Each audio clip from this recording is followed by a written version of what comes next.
Today, we're going to be talking about homemade raw fruit vinegar. So this is different than herbal infused vinegar or vinegar that you make fire cider with, for example, where you're infusing vegetables and herbs. This is actually the process for making real raw vinegar, the kind that you would buy in the store, like Bragg's. Only you can do this with any kind of fruit, which is really fun. The reason I'm going to show you this today, because here we are pretty much still in the dead of winter here in Idaho, but I have these gallons of fruit vinegars that have been sitting on my counter at our home up the hill since basically August. And it's time to do something with them. And I've been meaning to do that at the other house, but the lighting there is terrible. So here I am in our little herbal cottage, and I'm going to be sharing this with you today. So let's go ahead and just quickly talk about what I've got going on here, okay? So I've got some vinegars that are completed, and we're going to be straining these off and talking about what to do with them, as well as some of the benefits of raw fruit vinegar. I've also got some mashed blueberries here that are organic that we are actually going to make a new batch with, so you can see how to do this yourself, see how easy it is to do to make very healthy traditional raw fruit vinegar at home. So first off, let's go ahead and talk about the process really quick. There's a couple of steps that are involved in turning fruit, like these blueberries, into raw vinegar, like the Bragg's raw apple cider vinegar that you buy at the store. And the first thing you need to have is yeast. Now, organic fruit and fruit that you pick off of trees that you see in the wild, they're going to have a wild yeast layer on them. And it's oftentimes going to look whitish. If you've ever picked a plum off of a tree and you've seen that white coating, that's wild yeast. The elderberries in our area here in Idaho are blue, and the reason they look blue instead of black or purple is because they've got this beautiful coating, heavily coated with wild yeast. And it's that yeast that you can create ferments with. Juniper berries are another great example. They're usually very highly covered in that wild yeast. So to get the fruit to go through the processes of making raw vinegar, you need a couple of things. You need some water, and depending on the fruit you're using, you need a little bit of additional sugar or raw honey. And I've used both. They both work fine. And in this case today, we're going to be using the raw sugar. If you're using a low sugar fruit like these blueberries, you'll want to go to the higher end of the amount of sugar. If you're using a higher sugar fruit, apples, for example, you may not have to use that much. But at any rate, you are going to gather that yeast in your container full of water and fruit and sugar, and that yeast is going to go to work and it basically interacts with the bacteria that are inside the container with the fruit and the water, and it turns it into ethanol alcohol. So basically, it's like alcohol that you would drink if you wanted to. It's not that great though, because this is not the winemaking process. Don't get this confused with winemaking. Winemaking is anaerobic, which means you are cutting off the air supply. Vinegar making is aerobic, which means you want air coming in and out of the container for a little while. And we're going to talk more about that. Okay, so that's the first step. The yeast turns compounds in the mixture into ethanol alcohol.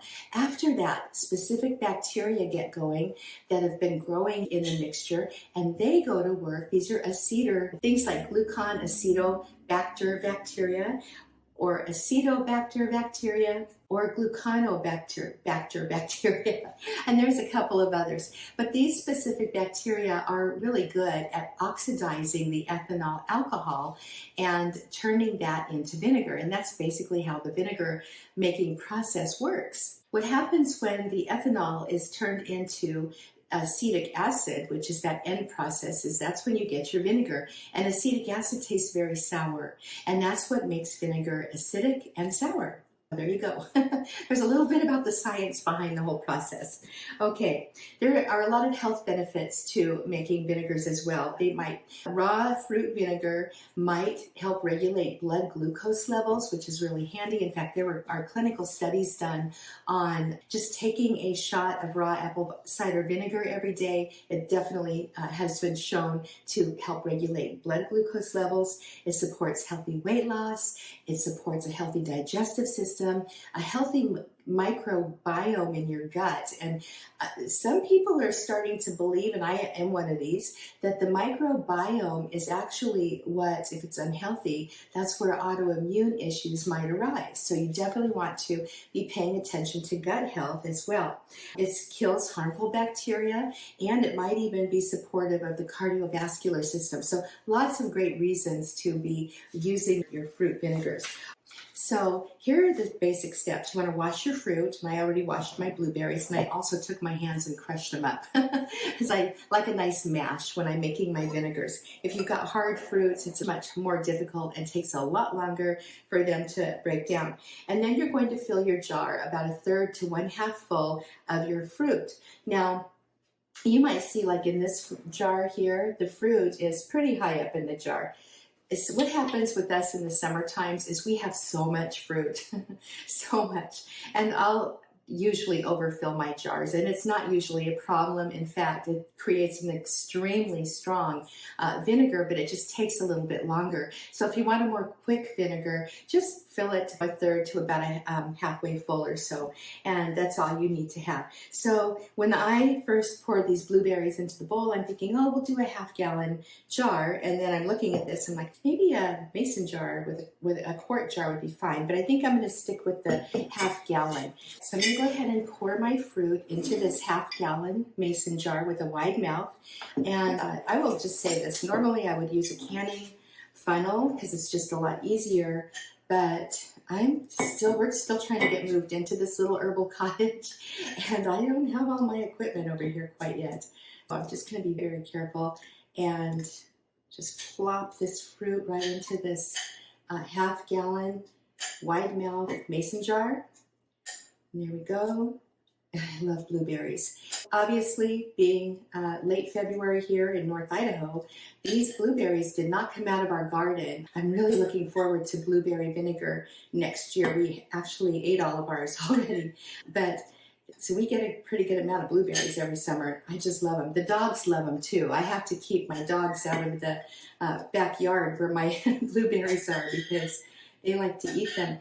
But anyway, these are organic, and I just picked them up at Costco. So I feel pretty good about them, and I did wash them really well. All right, I'm going to go ahead and put this in the sink. So as you can see, I've got it's probably about 1/3 of the way full. So I'm not going to fill this jar with water as full as I normally would.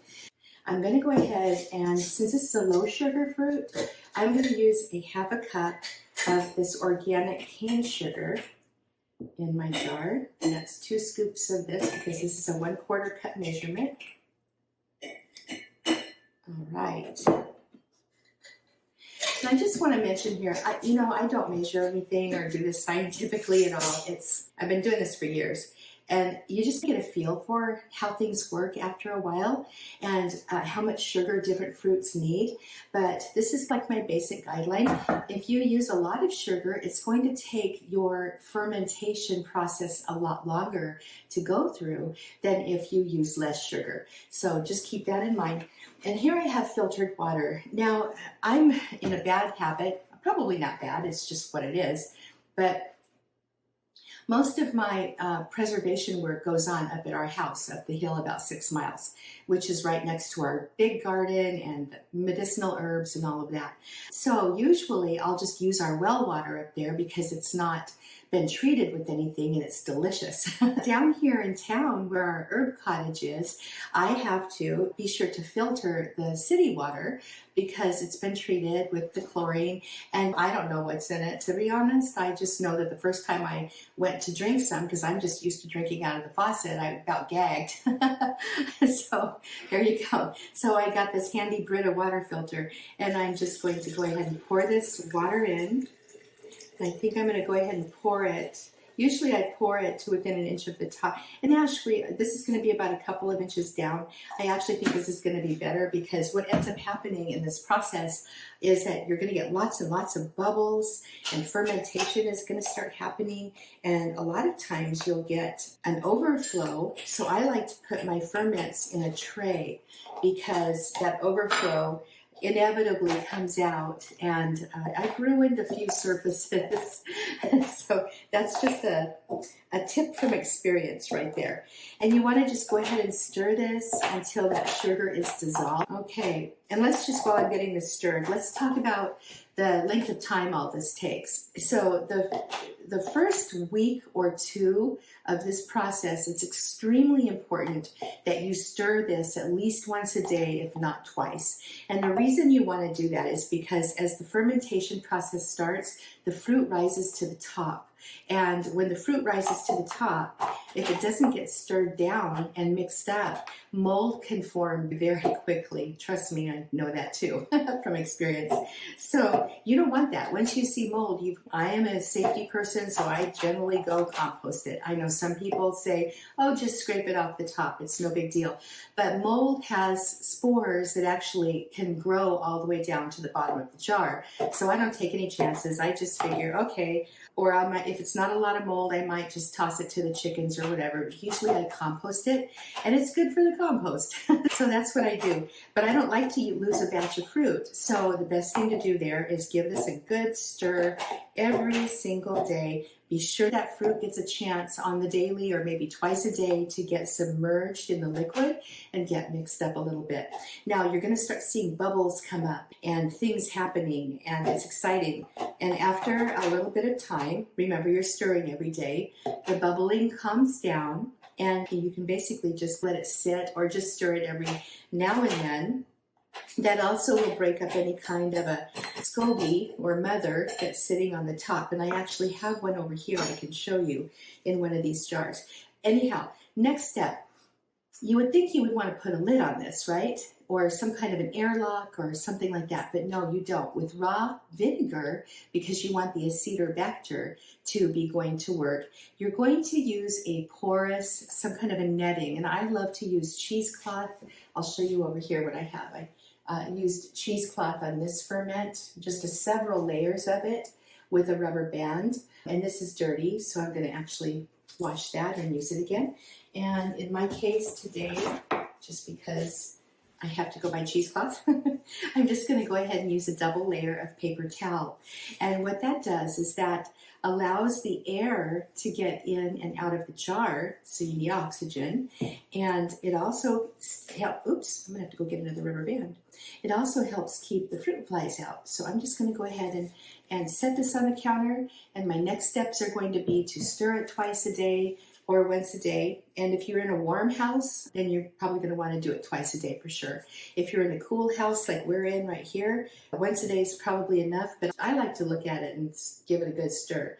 In the beginning stages, if you feel like your ferment can take a little more water, it's okay to pour a little more water in.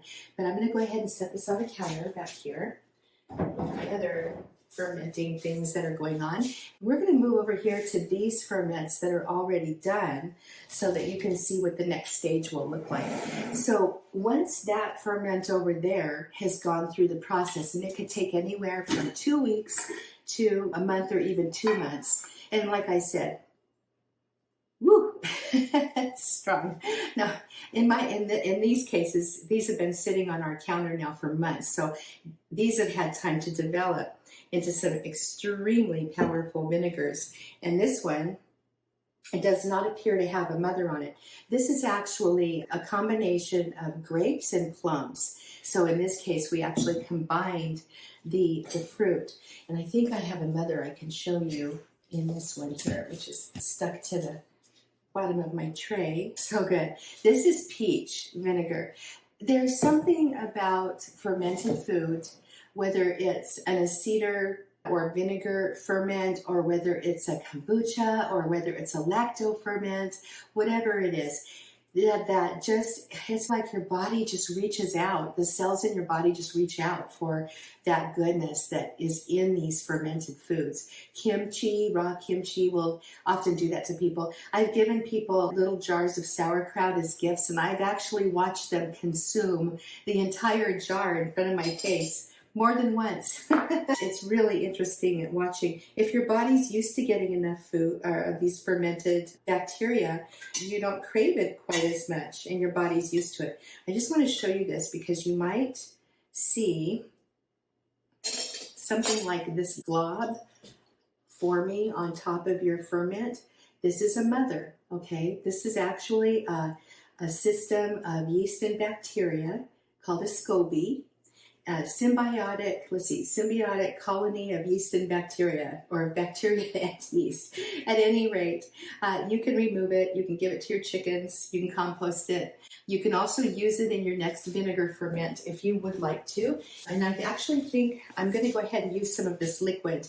I'll just add it to that ferment over there. And that's the nice thing about your ferments. You can use small amounts of each wild raw ferment, and that helps the process in the next batch that you're making. It speeds it up, so that's wonderful.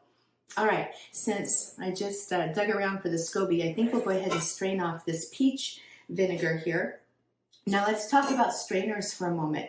And I'm not perfectly set up here, I'll just be honest, because all my Grolsch jars are up at the other place, my swing top jars, and I have limited jars. So I'm probably going to end up pouring this into a half-gallon mason jar or a couple of mason jars and then leaving one here and taking one home with me. And then I've got little jars. I'm going to go ahead and give this vinegar away as presents as well. So I decided just to go ahead and we're going to use this little mesh, a smaller mesh strainer. And this has a finer mesh. Another strainer you can use is something like this. I just bought these on Amazon, but these have larger holes. So if you don't mind bits of fruit in your vinegar, you could use that, or you could actually just layer it with some cheesecloth or a paper towel or something, and that helps. But I'm good with this. So let's go ahead and start pouring this off. And you know what's really fun about these fruit vinegars is just the fact that they are different colors. They're beautiful. You can line up a bunch of fruit vinegars in a row, and you might have one that's ruby red, and you might have one that's brown, and you might have one that's golden yellow, and it's so much fun. You can also ferment herbs as well. Now with herbs, that because they don't have a lot of sugar naturally like fruit does, you'll want to add extra sugar and get that ferment going with the sugar and the water. And wild herbs from your garden, or they're not wild if they're cultivated, but they're going to have the wild yeast on them too. So it's pretty exciting. All right, I'm just going to take this off. And now once you get to this point, you're just bottling it up. There's no chance of it blowing up or doing anything weird. So you just have a beautiful vinegar. And as time goes on, it'll actually usually get stronger for you, which is great. Oh, I should mention, I totally forgot. In this beginning process where we've got the paper towels on top, that is going to last until the bubbling stops and you start smelling that vinegar. At that point, when I'm certain that it's definitely going into the vinegar stage, I will actually either leave this on and put a lid on top of it, or just take the cheesecloth off and put a lid on top of it. And the reason I do that is because at that point in the fermentation process, you definitely don't want air going in and out of it, because what happens is the liquid evaporates and you will have nothing left. And actually, I can show you what that looks like too. So here's a ferment I made. This was a while back, and I did not put a lid on it. I just left the cheesecloth on top, and ooh, it's definitely vinegar, but what happened was all of the liquid evaporated. It was sitting in the back of my counter, and I didn't see it. And I get to show you what that looks like. And this is a wonderful thing to give my chickens. They're going to get that too. It's going to be very good for them. All right, look how gorgeous this is. This is peach vinegar. And isn't it beautiful? We've got our plum and grape, we've got peach, we've got a batch of the blueberry vinegar going. It's so good. You can use these on salads, you can use them in condiments, you can use this vinegar for really any kind of purpose. If you would cook with vinegar, you can use it for this marinades. It's wonderful in marinades.